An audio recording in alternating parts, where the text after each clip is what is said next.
Hey folks, how are you?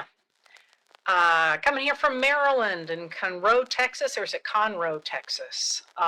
Clinton, New York, Arlington, Massachusetts. I love the town of Arlington. Great bakeries in Arlington and quite good Mexican food. Hadley, Massachusetts. Logan Square, Chicago. Raleigh, North Carolina. Salem, Oregon. Wellesley, Massachusetts, and here is Sandy from Green, Maine on Facebook. So we're all good to go. Aurora, Colorado, sorry. New York, New York, Philadelphia, Pennsylvania, Copenhagen, near my sister. All right. So you have a lot of questions today, but I'm going to do something different today, and that is talk a little bit about where we are as a country and where we have been over the course of this year, because it is December 30th of 2025. And the United States of America and also the world has gone through quite a lot thanks to the United States of America in the last year. And of that, I'm not going to talk about foreign affairs tonight, simply because there's not enough time. I got a half hour here. But I think it's worth doing a wrap up of what this year looks like to a historian. So why don't we start with what happened in November of 2024. And that is with the election of Donald Trump for the second time, we got a very different kind of country than I think a lot of people thought they were voting for. So one of the things that jumps out from the beginning of Trump's election is that although he won less than 50% of the vote, he insisted from the beginning that he had what he called an unprecedented and powerful mandate to change the United States of America. Now, a lot of people, when they voted for him, did not think they were voting for a change in the country, despite the fact that a lot of people, including me, had been out there trying to tell them that Project 2025 was real, that in fact Trump intended to sweep up all undocumented immigrants, not just those he called the worst of the worst, the rapists and the murderers. But people didn't hear that. A lot of people thought that they were voting for lower prices, or were simply tired of the incumbent, or weren't paying that much attention, or liked the fact that Trump did, as I said at the time, promise everything to everybody, both lower prices and tariffs. You can't have that. Protection for IVF, but increased anti-abortion legislation and so on. He promised a lot of stuff to a lot of people that was contradictory, but what that did is it put him into power, and that's what he really cared about, was being in power. And once in power, Trump and the people around him seem to have instituted a series of policies that were designed to be anti-constitutional, if you will. They were designed to go around the U.S. Constitution. They didn't only break laws, they acted as if laws didn't exist. And that's a very different thing, and it's a very important thing, because in a way, what they were doing was erasing the whole concept of the United States of America and its reliance on a constitution that supports a body of laws that are not religious, that are not hereditary, but that are based in the idea that individuals have a right to have a say in their government, and they will be able to elect representatives who will put together laws that will be good, and if they're not, they'll get rid of those laws. They treated all that as if it had never happened, which itself was really interesting. And I think one of the reasons people had a hard time grappling with this administration at first is because we are very accustomed to living within that set of laws and saying, oh, I don't like what you did, I'm going to sue you, here's the law. Well, what do you do if somebody just doesn't pay any attention to the law at all? And what I mean by that is, as soon as Trump was elected, and I spent a lot of the day reading through a lot of what I wrote over the course of the last year. If you don't know, I write every night what happened during that day to keep a record of America in this moment. And it's funny because you always ask me how I can stay cheerful and even keeled when I write this stuff. And the truth is, for me, understanding means I can face anything. It's when I don't understand that I'm lost and frightened. As long as I understand, I feel like I can make a plan to move forward. But reading the last year, I actually didn't do it. I read a number of months and I'm like, this is horrible. I don't know how anybody could read this. So I stopped reading it and then just did it from memory and what I thought were the most important events of the last year. And one of the things that jumped out when I read through the beginning years or the beginning weeks of this administration after Trump got elected is totally forgotten now. But on the day after the election, after Trump had been reelected, they had a Trump family portrait taken, and Melania Trump was not in it. But you know who was? Elon Musk.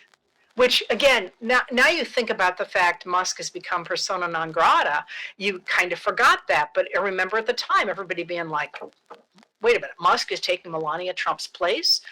Very odd thing. But the reason I mention that is because Elon Musk is a billionaire, and he has supported Trump's election with the purchase of what was then Twitter, now X, which supported him and has become just a right-wing cesspool, but also with about $190 million of support for Trump's campaign.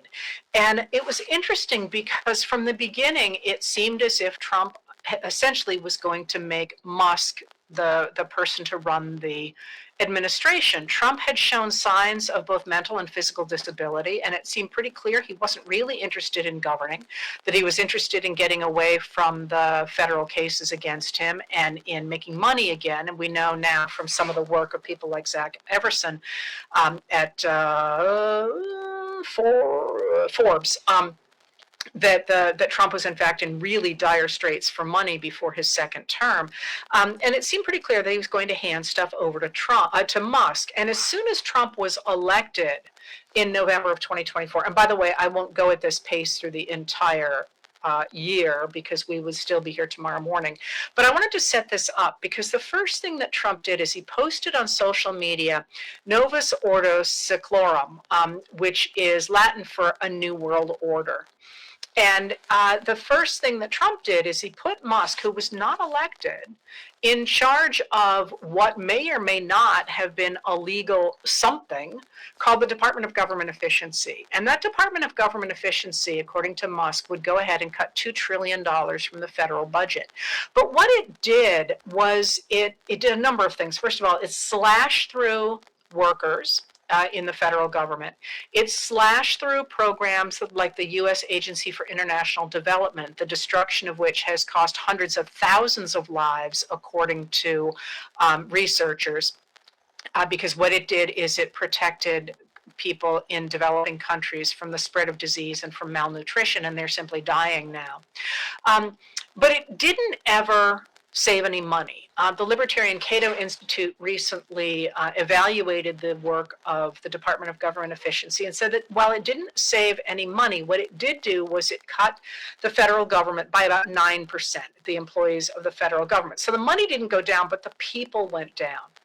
But the other thing that it did, there are two other major things it did. One was that staffers for the Department of Government Efficiency went into most of the federal agencies and stripped their databases of the private information of Americans in order to create a federal database that could be used for a number of things, one of which would be the rounding up of undocumented immigrants.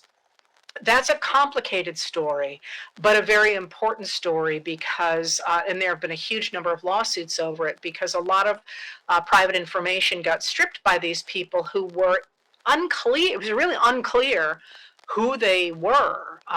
They were operating for Musk, not for, and apparently to create this database, not for the American people. And they still, many of them still are in those agencies, but to whom they report remains unclear because the status of the Department of Government Efficiency was never clear, nor was who was in charge of it. And that was, as I say, part of this extra constitutional effort of the administration to make it impossible to pin down who was doing what. But that's really what, in my view, and what I'm going to argue today, what was key about the Department of Government Efficiency and the role of Elon Musk in it was that he was not elected. It was not clear the Department of Government Efficiency was anything legal, but it went through the U.S. government and it tore apart the laws and the appropriations that the U.S. Congress had made to manage the country for the American people. Now, central to our system has always been that the people elected representatives in both the House of Representatives and in the Senate, and they were the ones who had what we call the power of the purse. That is, they decided how our money was going to be spent. Both the Constitution, legal precedent, more than both, Constitution, legal precedent, and the 1974 Impoundment Control Act all said that the president has no say in that. If Congress says you're going to spend $1 million or $100 million planting apple trees, and the president is allergic to apples, there's nothing he can do about it. He's got to go ahead and plant those apple trees. Obviously, I made that up. We don't have a law about that. But the president should have no say in that. The president simply has a duty, according to the Constitution, to make sure that to take care that the laws be faithfully executed. But because of the Department of Government Efficiency and Elon Musk working together with the director of the Office of Management and Budget, Russell Vought, who was one of the key writers of Project 2025, the executive branch under Trump grabbed that power. They took that power away from Congress. And this, to me, was the first and major shock of this administration, that the Republicans in the Senate, I didn't expect a lot out of the Republicans in the House of Representatives for a number of reasons, but I was surprised that the Republicans in the Senate didn't say, whoa, doggies, hang on there. You may not have the power of the purse, because that's all the power they have, really. So they're setting up here, or they were setting up here, this attempt to go around, not even to go around the Constitution, to pretend the Constitution didn't really exist. But it didn't stop there. Think about the fact that the Republicans controlled both the House and the Senate and the White House. When you have a trifecta like that, it means that the president theoretically should be able to pass whatever he wanted, right? But Trump never tried to pass legislation that he wanted. He simply did something new, and that was to declare national emergencies. Trump, between the time he took office and I want to say mid-November, don't quote me on that, declared 9 emergencies. And the trick to emergencies is that declaring an emergency often gives the president extraordinary power. And that makes sense, right? If there is an attack, if there is a disaster, if something happens, you don't want the president to have to drag everybody into Congress and debate a law. You want the president to be able to do something very quickly. And so we have written in our laws these places where the president can do things very quickly. But rather than try and get anything through Congress, Trump just went ahead and declared emergencies that would enable him to do whatever he wanted. And you saw this really dramatically beginning in April, when Trump declared that we had an emergency. And because of that, he instituted his tariff wars, beginning with what he called Liberation Day. Remember, I think it was April 2nd. And the idea there was that he could just do whatever he wanted because he had declared an emergency. Well, the Constitution explicitly gives to Congress the right to levy tariffs. That's in the Constitution. There is an emergency act that enables the president to do things in an emergency, but there was no emergency. He simply declared that there was an emergency. And then, crucially, there is a way to challenge emergencies. The Congress has to say, hang on a second there, we want to have a vote on whether or not there's really an emergency. But between the time they do that and the time they take on a vote on it, 15 days have to elapse, 15 working days have to elapse. Well, what happened was the House of Representatives under House Speaker Mike Johnson declared that for the purposes of that law, for the rest of the congressional session, no days would pass. And I couldn't believe that that didn't get more attention, because that is bonkers. The idea that the Congress can just say, oh, days are not going to pass because we don't want our president to be challenged. Well, what's going on there is interesting, because what's going on there is that this harks back to a political theory that was popular in Nazi Germany. It was articulated by a political theorist named Carl Schmitt, and he said a number of things that I'm not going to go into now, but in terms of the power in a government, what he said was that the true power in a government flows not to whatever the Constitution says, but to those people who can exploit emergencies in order to create exceptions to the Constitution so that they could exercise power without regard to the law. And you saw this in August of this year when Trump said, I have the right to do anything I want to do. I'm the president of the United States. If I think our country is in danger, and it is in danger, in the cities in that case, I can do it. That's straight out of Schmitt. And actually, J.D. Vance is a follower of Schmitt. He once said, he described J.D. Schmitt's ideas as saying, there's no law, there's just power. And these ideas of Carl Schmitt are circulating pretty widely on the American right, including with a thinker, so-called, named Curtis Yarvin. And Curtis Yarvin is one of the people who's behind the Dark Enlightenment, the attempt to destroy American democracy and replace it with dictatorships. And he's the sort of guy who would just have been, sorry about what it's called, but would pretty much have been a shit poster, except for the fact that he drew the attention of Peter Thiel, who is a billionaire tech bro, who really loves this idea that you could get rid of the federal government, which is in the mind of people like him, creating regulations and taxes that make it impossible for people like him to improve society as quickly as he feels that he would be able to do. Musk thinks this way as well, but Peter Thiel is really the one who is most closely aligned with Curtis Yarvin. So you see this in the government, in this idea of just getting rid of democracy, getting rid of our Constitution, getting rid of our laws, and working outside that. All right, so we have the tariff wars, and then you're increasingly seeing this idea that Trump's got this momentum, nobody can stop him. And I think you really see that in July. It's building up through June and into July when Congress passes what the Republicans began to call the One Big Beautiful Bill Act, or Zero BBBA. Which they're trying to change the name of now for the simple reason that what the OBBBA did was it put into place the ideology that the Republican Party had articulated since at least the 1990s, but back into the 1980s, that they could create a great nation if only they got rid of regulations and taxation and got rid of the basic social safety net that we have enjoyed since 1933. And you saw this in the One Big Beautiful Bill Act. The primary thing it did was it extended the 2017 tax cuts from under the first Trump administration, which overwhelmingly benefit the wealthy and corporations.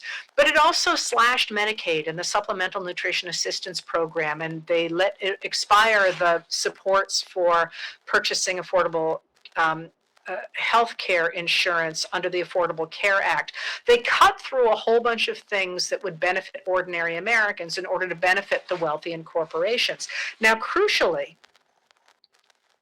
there were no Democratic votes for those bills. And that, I say, is one of the reasons that it's caused a lot of trouble since then, because the Republicans are trying to get the Democrats to look as if they had something to do with that act, because they passed it in July, and the world has changed a lot since July.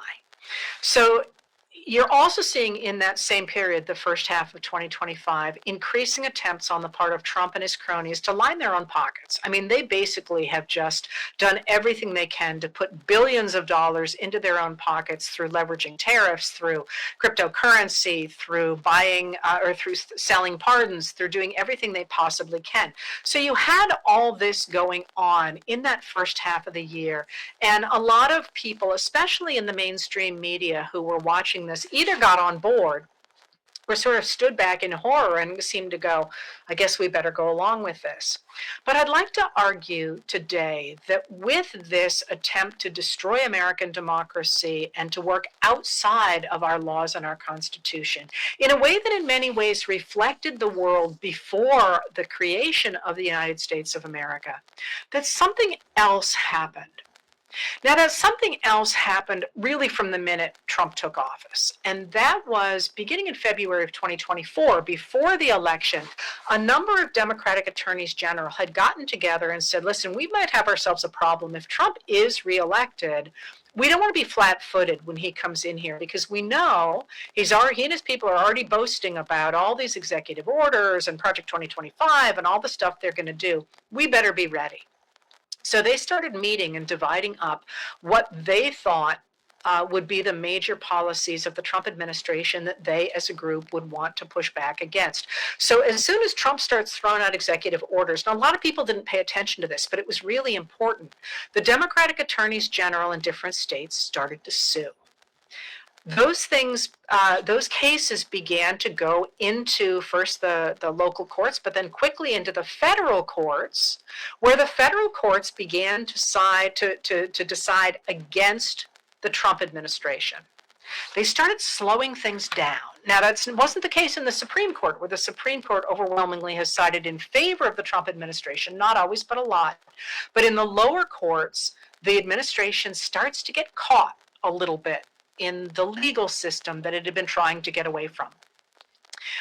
Now, you see that really dramatically beginning in March. In March, when the administration sends more than 200 undocumented immigrants to the Secot terrorist prison in El Salvador, after a federal judge has said, don't do it, and they do it anyway, remember that? There was this moment where it sure feels like they think they can do anything they want, but they can't. The judge, Judge Boasberg, starts to pick at them, starts to stop them, starts to say, what's going on here? You weren't supposed to do that. Who made these decisions? And so on, and he hasn't let up. At the same time, it turned out that one of the people that they didn't deport, I guess technically they might have deported in a sense Abrego Garcia, but these are renditions. These are not, for the most part, sending people back to the countries they came from. They're sending them to third countries. That's known as a rendition. And they are sending them there, in this case, without any kind of trial, without any kind of sentencing. They simply sent them for incarceration to a prison that was notorious for torture, which is what happened to the men that the United States, including you and me, sent to the Secot prison. That's on us, because we elected the people who did that. One of the people that they sent was a man from Maryland, a man named Kilmar Abrego Garcia. And Abrego Garcia had been before a federal court before, where a judge had said, might have been an immigration court, those are different. So he'd been before a judge before who had said he could not be returned to El Salvador because there was a real chance that he would lose his life there. And nonetheless, the administration sent him there. Now, they could simply have said, oopsie poopsie, our bad, we'll bring him back, because at first they admitted it was an administrative error that they sent him there. But then they doubled down on the idea they were going to leave him there. And that became really important, because the judge in charge of that case, a woman named Paula Zines, kept saying, you got to bring these guys back. You have to do this. And they kept being cutesy. I mean, if you remember reading about this, there's just that sort of, that smarmy, we don't have to do what you say thing was a hallmark of this administration. But eventually it ended up before the Supreme Court, and the Supreme Court also said, you got to bring these guys back. That was the first really this guy, not these guys, the first really major hit for the Trump administration. Now, it still didn't do it. It ended up sort of dragging its heels and saying, no, God, they remind me of 2-year-olds, don't they remind you that way? They finally brought him back after the Tennessee had indicted Abrego Garcia for transporting migrants, and that's just been thrown out as well as of today. But that helped to focus people on the idea that the administration didn't care what the laws were. They just didn't care. So a lot of people who were willing to look the other way when Musk was doing his thing with the idea he was combating waste, fraud, and abuse are looking at what's happening to Kilmar Abrego Garcia and being like, wait a minute here, the court said to bring him back and you won't, what are you doing? And I think that's when it really hit people what was going on in this administration. And that happened in March into April. So one of the things you saw in April is a number of protests have been going on against the Trump administration, primarily the Tesla takedowns, which were going after Musk. But on April 5th, you saw the hands-off rallies around the country. And that's going to start this snowballing effect of more and more public protests. Now, the public protests are crucially important, as are all of the protests that people have been engaging in, the economic protests, the media, the journalism, the letter writing, the calling people. But one of the things that the public protests have done is that they have reiterated who owns this government. So by April, you're starting to see a real pushback about, is this government a government of extra constitutionality, or is it still our government? Now, you're also seeing by then a number of sweeping deportation efforts from Immigration and Customs Enforcement and the U.S. Border Patrol under Greg Bovino, in which they are having these very public sweeps that by definition tend to get people who are living in communities who do not have criminal references out for them. Because again, by definition, you see this all over Indigenous history, in U.S. Indigenous history. Whenever there's a fight and somebody says, "Hey, let's go out and get our indigenous enemies," they always go for women, children, and elderly because they're easy, they're low-hanging fruit. And you're seeing the exact same thing here now. Of course, they're not going after actual gang members. Actual gang members are dangerous. They're going after the guy who runs the food stand on the corner and the nurse and the mom dropping her kids off at school because they're easy. They're not armed. They're vulnerable. This is a little bit of a rabbit hole for me, but the abuse of power of the powerful against the least powerful people in our society never ceases to absolutely infuriate me. Like, major rule, you punch up all you want in life. You never punch down. Okay, rabbit hole, I'll stop. But this always gets me. Like, by definition, they're going to go after the weakest members of society. And there's been some wonderful work done on that a lot of this is cosplay, because these are people who want to pretend that they could be really powerful had they been deployed to Fallujah, but they didn't dare to go to Fallujah, so instead they're going to suburban Chicago. Okay, I'll stop. But when you're seeing this whole sweep of all the undocumented Americans, this is really starting to hit home in a lot of places where people who had thought that Trump really meant just to go after murderers and criminals, who, by the way, were already being deported, that in fact that was wrong. He's going to go after everybody, which is, after all, what he said he would do and what Stephen Miller said he would do. I don't know where everybody thought they were going to find 20 million criminals and murderers and rapists in the United States. I actually had this argument with somebody. But anyway, they went ahead and did that, and it's starting to dawn on people that this is going to tear apart families, it's going to tear apart communities, it's going to tear apart hospitals, it's going to tear apart childcare, and so on. So as this is going on, now if you remember, we're into June, and I promise I'll speed this up. We're into June, and Trump's 79th birthday fell on the same day as the 250th anniversary of the United States Army. That was June 14th, and Trump planned a parade for the Army, right? But pretty much everybody knew he was doing it for himself. And when that happened, more people organized, and they organized an event on that day to stand against kings. That was our first articulated, not first, there were actually a number of them before him, but that was the first really big articulated No Kings Day.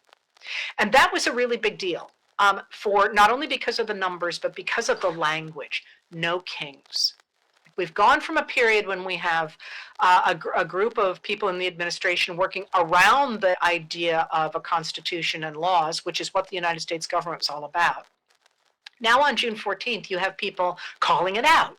No kings. We are a nation of laws, a nation of people. From that, you're seeing Trump increasingly frustrated and more attempts to send federalized National Guard troops and even Marines, in the case of Los Angeles, into Democratic-dominated cities. So you're going to see National Guard troops in Los Angeles, in Portland, Oregon, in Chicago, in Nashville, in places around the country.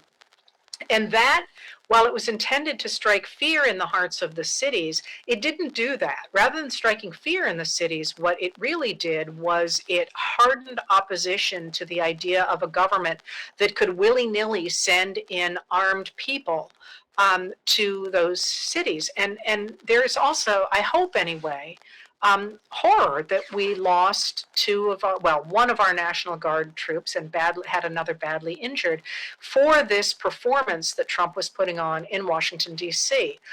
Those people shouldn't have been there. They didn't want to be there, and we lost two of them. And that, that's not okay. People don't like that, especially our National Guard troops. And I will not go down the National Guard troop rabbit hole right now.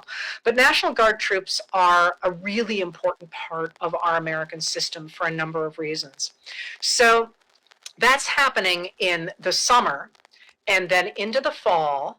It's heading into the fall. And then if you remember, Trump disappeared for several days over Labor Day. Now, Trump had been showing a lot of weakness, both mentally and physically, really for a long time now.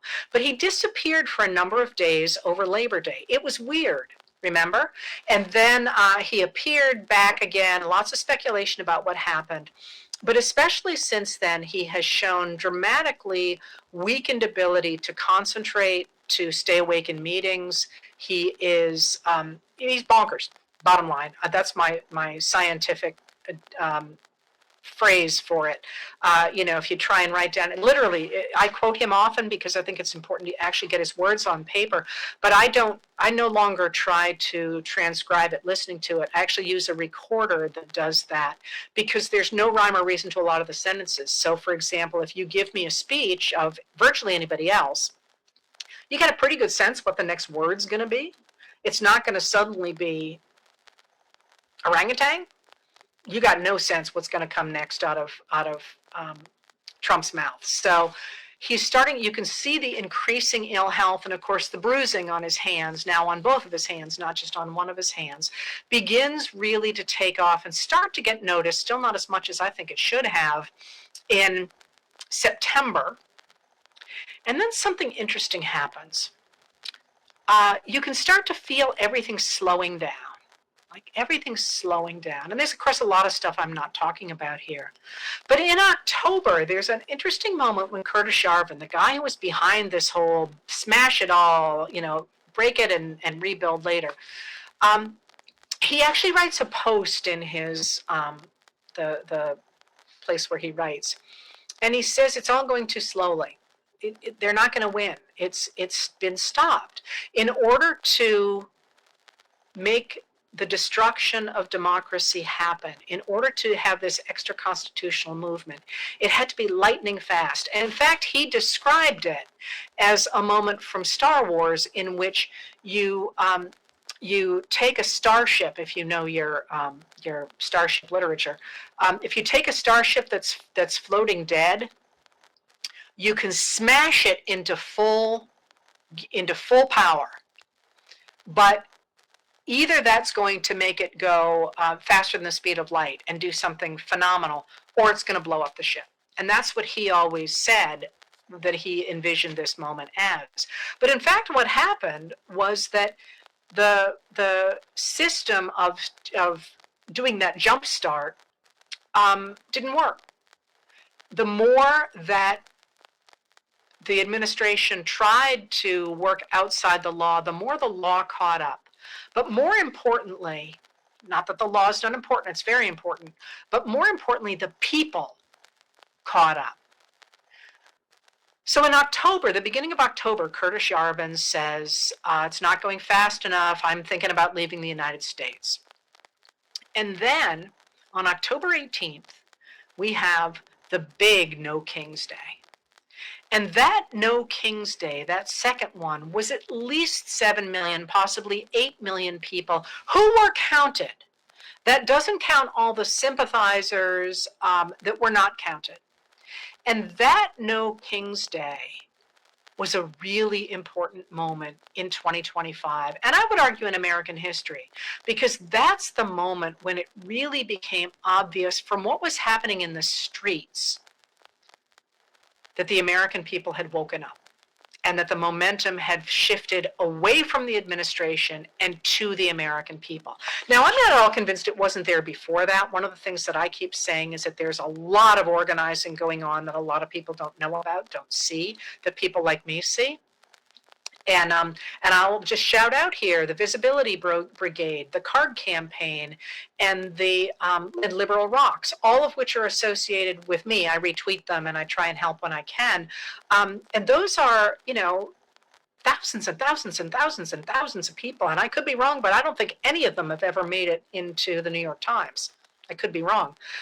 There's a lot of that going on, and that's not some of the. Now I could sit here and I could list another 3, and then another 3, and then another 3. So I'm not saying it hadn't happened before, but No King's Day made it visible. You know how it made it be? How you know it made a big difference? You know what happened? A few days after No King's Day. Could not have been more symbolic. Trump knocked down the White House. Trump knocked down the East Wing of the White House just after No King's Day. And it was pretty clear. He didn't have permits. He didn't have any kind of environmental statements about what might have been in that building, which you have to do before you tear anything down to see if you're spreading any kind of contaminants. He clearly had no plan for what to put up next, because we don't even have a plan yet now, 3 months later. October, December, January. 2 months later. He was clearly so angry he was going to hurt somebody. And how do you hurt the American people? You take a bulldozer to the White House. And that's when we lost the East Wing of the White House. But we're not done yet. The knocking down of the East Wing of the White House was a really big deal. And you have seen frustration from that, and continued frustration with Trump's more and more desperate attempts to say, hey, I'm important. The idea of the what is he called? The Arc de Triomphe, which mixes both French and English together, which he intends to place between the Lincoln Memorial and Arlington Cemetery in Washington, D.C. I'm not holding my breath to see that one happen, because it's a bad idea on any number of levels. But you're also seeing it in the paving over of the Rose Garden, in the fact that he tried to repaint the Eisenhower office complex, the giant complex from the 1880s that is beside the White House. It's gray granite. He wanted to repaint it white, and that got stopped dead in its tracks. Because people sued ahead of time because of what had happened to the White House. And you see it in the fact that he reworked the Kennedy Center and now has renamed the Kennedy Center completely illegally. I mean, that's like you and I could go put our names on it and it would be just as legal. It is still legally the Kennedy Center. And this sort of desperate attempt to say, hey, look at me, I matter. And nowhere is that more obvious in his attempt in the White House to put his own version of White House presidencies in plaques on the walls under the portraits of other presidents. I mean, it's just so freaking childish that he did that. And it's also just so desperate. I mean, who does that? Someday I hope to have time to write about what he has done to American history, but a lot of stuff's going on. So while he is doing that, tearing down the White House, of course, the Epstein files issue is heating up again. And I'm not going to do the whole history of the Epstein files here, but remember that he was trying, and his people were trying desperately to hide the Epstein files. And Thomas Massie and Ro Khanna, a Republican from Kentucky and a Democrat from California, were working to get a discharge petition to force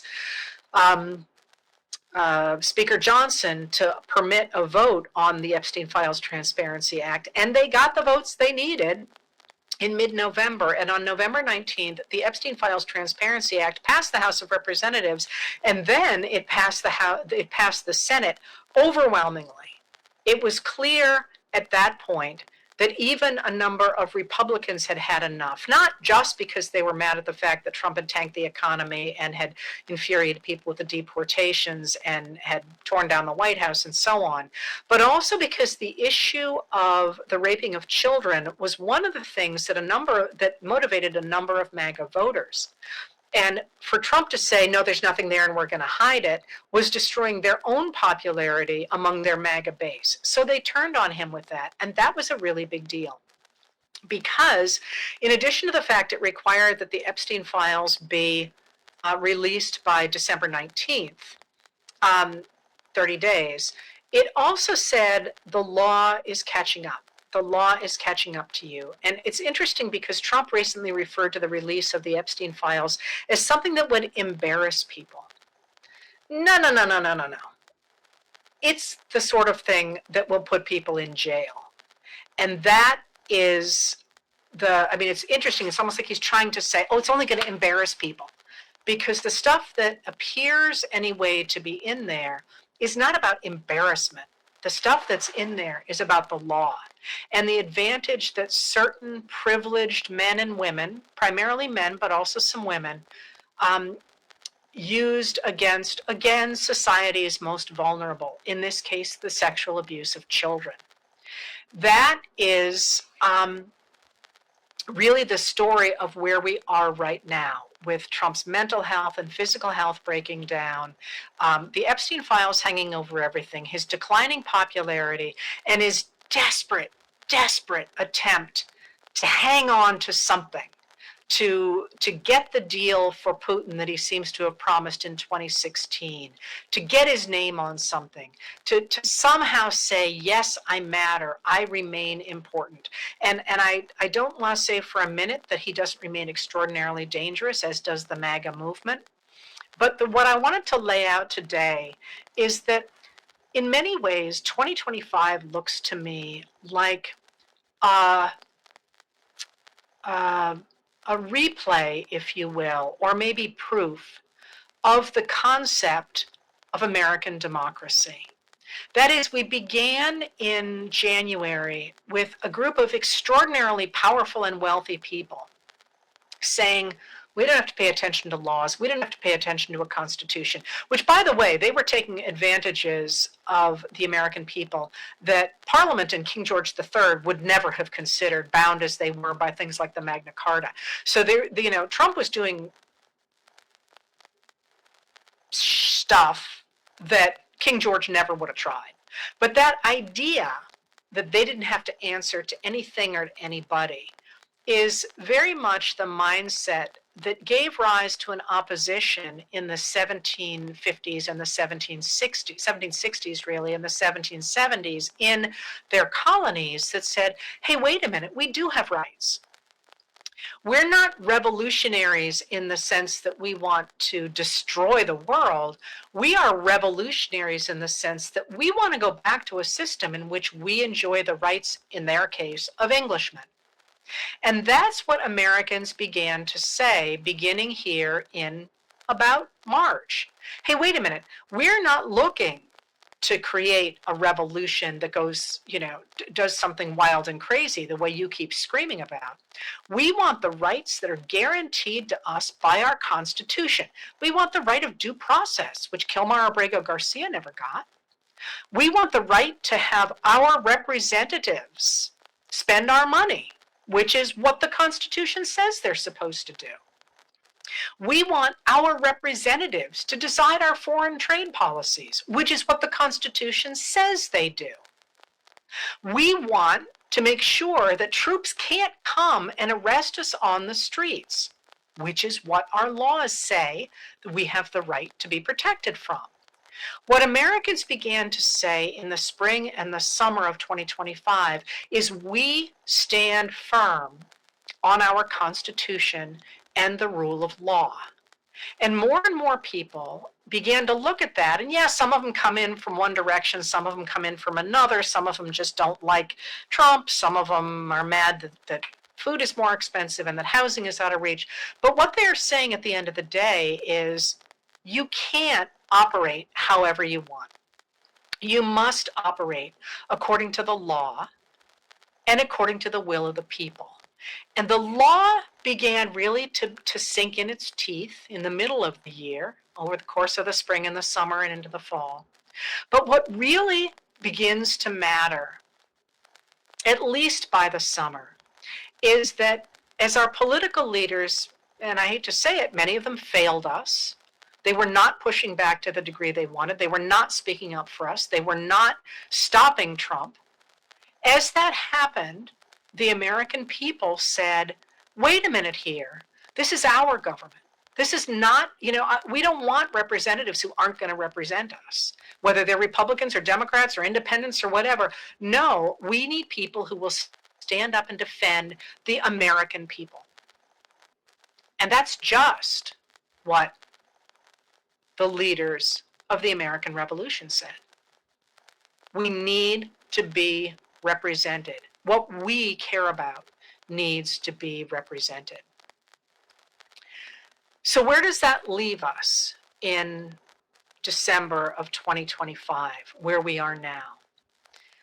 I keep saying that I think the next several months are going to be bad. They're going to be brutal. Trump and the MAGA Republicans are not going to give up power easily. They're going to be worse and worse than they ever have been. So don't think for a minute that this is going to be a cakewalk. They could still win. They could still impose a dictatorship on us. But that's not what I see. I look at where we are and I see that the momentum has shifted to we, the American people. And that takes me back actually to the framers of the Constitution and the founders who wrote the Declaration of Independence, who began to argue in the period in which they lived that it was only by seeing what a dictatorship meant that people really could appreciate the benefits of liberty. The only way you could really appreciate a democracy was recognizing what you were losing as somebody tried to take it away. So for me, I look at this moment and I see 2025, first of all, as horrific. I don't want to downplay that at all. We are all exhausted. Nobody likes where we are. Even the people who seem to be calling all the shots, they seem like miserable people. I mean, like emotionally miserable people. They never smile. They don't seem to have any friends. Rabbit hole, sorry. It has been a horrible year. But what I see is the attempt to get rid of the government under which Americans have lived for almost 250 years and replace it with a strong man who will usher in white Christian nationalism, a theocracy that will force all of us to live under a rule that is favored by only about 4% of the American people. And as that really hit home, when people like me said that in July of last year, people were like, oh, you're exaggerating. That's never going to happen. They're not going to take away our rights. Now that it is happening across the board, more and more people are waking up and seeing it, and they're pushing back. And as they push back, it will become harder and harder for our elected representatives to continue to side with the MAGA Republicans. As that support erodes, especially if it continues to erode over Epstein, you're going to see more retirements on the part of MAGA Republicans or Republicans who don't want to be in the minority in the House of Representatives. But you're also going to see the rise of new leaders in the Democratic and the Republican parties and independents and with luck third parties who will articulate and embrace new policies. And that, one of the reasons that people like Representative Jamie Raskin of Maryland support ranked choice voting is that would be very conducive to that. But so I see this as a moment when we are reclaiming American democracy because it is under attack. And we could still lose. But if we win, here's what we need to do to make that create a better society. We must, going into 2026, articulate what we would like this country to look like. My version is not going to be your version. That's fine. The more people, us, and leaders who articulate new policies the more they will be tested, the more people will either like them or dislike them. Some of them will rise, some of them will fall. That is how we will create a new ideology to take the country into the 21st century. Now, just today on Talking Points Memo, Josh Marshall, who's a great thinker,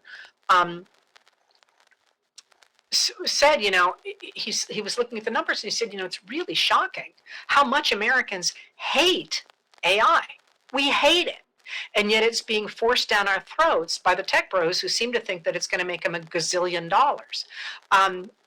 That's the sort of thing that needs to be on the table.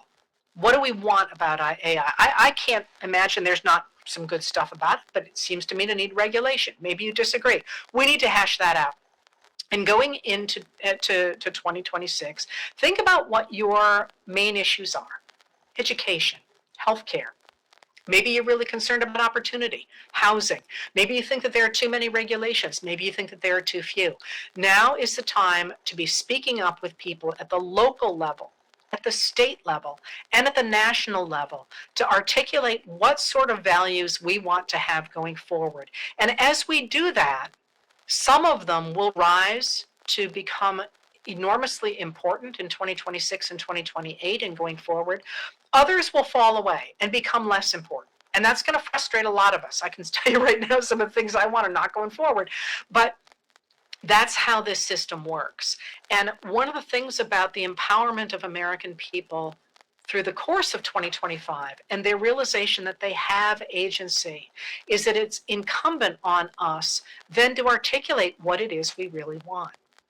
So where I feel like we are now at the end of 2025 is that we have survived this year, which is no small thing, but that it has set us up to move into a reorientation of the United States of America in a new world, because what Trump has done in foreign policy has dramatically changed the rest of the world. It has made it terribly, terribly, terribly dangerous. One of the things that I think we must do is manage to make sure there is not a World War III, which Trump is setting us up to stumble into. But we must figure out how the United States of America can fit into a world going forward. And for all the fact that that's going to be so much damn work, it's also an astonishing thing to live in the moment where you get to look at the destruction of a world that, people like me did not want to see happen, right? I kept saying, this might be good for the country, but I don't want it to happen. But it did happen. We have watched one world begin to pass away. And now it's up to us to build the next one. And if you think about it that way, it's a pretty cool place to be at the end of 2025. I want to thank you all for being here this year. It feels like we finally have a schedule down for these talks. We'll see what happens in the new year. I have no real changes planned, except that I had a huge breakthrough on my book over the weekend, I guess, yeah, over the weekend. So I hope to finish that book over the course of this year. Otherwise, I will be here writing every night, doing these talks. Got a bunch of great interviews lined up. I talk with Joanne Freeman on Saturday mornings, and we'll just see what 2026 brings us. In any case, I couldn't be doing it all without you, and I'm just so honored to be part of your community.